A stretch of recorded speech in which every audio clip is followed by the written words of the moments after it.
Shout out mga ka-road trip. Mayroon nga pala ditong makina na 40NE98. Makina ito ng forklift. So, bagong overhaul ito mga boss.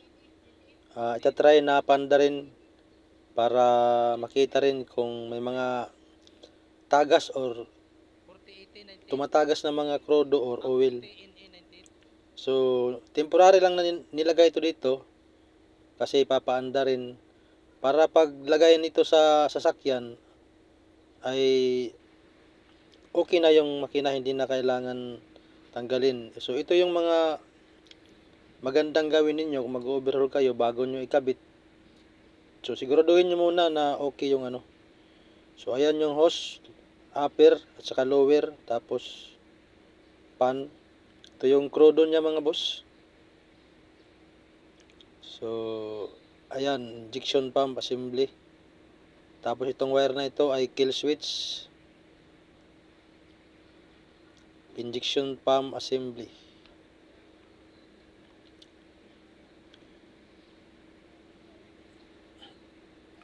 Dipstick, yung green na wire na yan mga boss.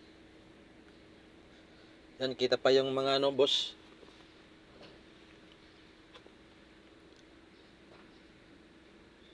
Yung green na wire na yan mga boss ay sa heater yan. Temporary lang muna na kinabit. So tatry pa panda rin ngayon kung aandar ba. So ito yung maganda mga boss kasi hindi ka mahihirapan. For example, kinabit mo ito tapos may tagas pala, so tatanggalin na naman. Dito makikita mo kung may tagas o wala. Yung tinuturo ko na yan, sabi ko nga kanina, yan ay kill switch, connection yan positive.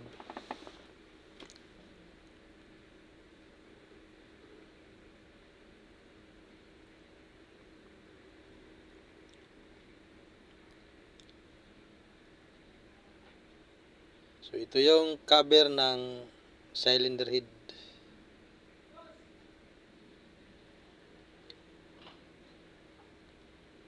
Kung makikita mo, kaunti lang yung wire na galing sa ano, battery. So napakasimple lang ng makina pala pag tinanggal mo tapos so ayan, tinitesting ngayon kung andar ba. Parang mahina yung battery.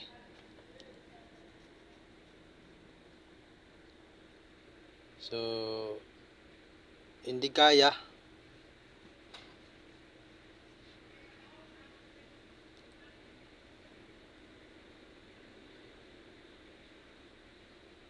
Ayan, ini-heater muna mga boss. Heater para uminit yung injector. So try again. So wala, mahina yung battery, hindi makaikot. So tanggalin ulit para i-charge.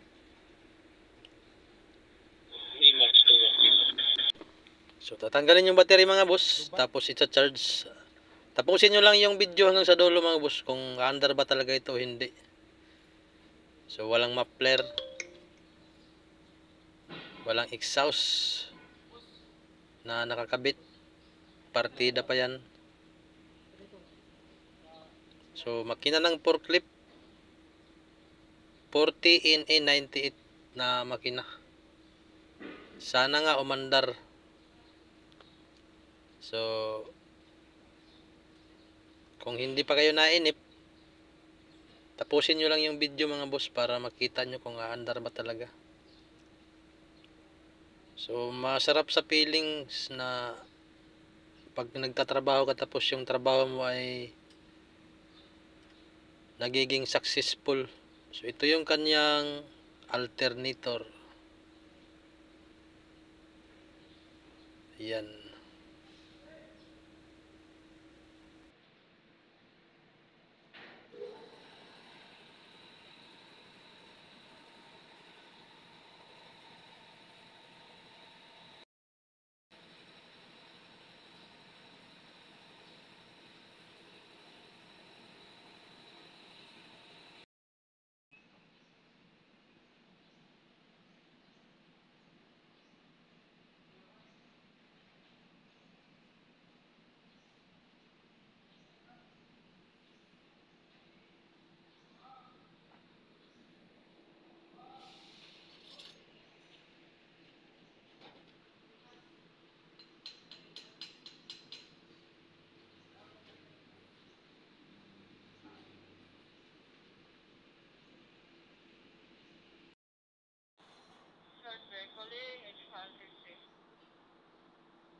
So nakabit na yung battery ulit, tapos nang i-charge. Heater ulit, ayan, umuusok pa. Tapos try ulit. Rekta lang yan mga boss, ayan. Okay. Ayan, mandar na mga boss. So hindi maganda yung tunog kasi walang muffler. Ayan mga bossing. So ganun lang mga boss ang pagtitesting ng bagong overhaul na sasakyan ay engine. Mas maganda talaga hindi muna ikakabit. Paandarin muna ng ilang araw para makita talaga kung may mga tagas. So ang tawag dyan ay leak test. Running leak test. So ayan, maraming salamat mga boss sa panonood. Sana nagustuhan nyo ang video. Kung hindi man nagustuhan ninyo ang video, paki-subscribe na lang at like and share. Tapos paki-pindot na rin ng notification bell para sa susunod ay kung may video ako, ma-notify kayo. Kung may video ako bagong upload ay ma-notify kayo mga bossing. So ayan, nakikita nyo yung mga valve sumasayaw. So, maraming salamat sa panonood mga bossing. God bless.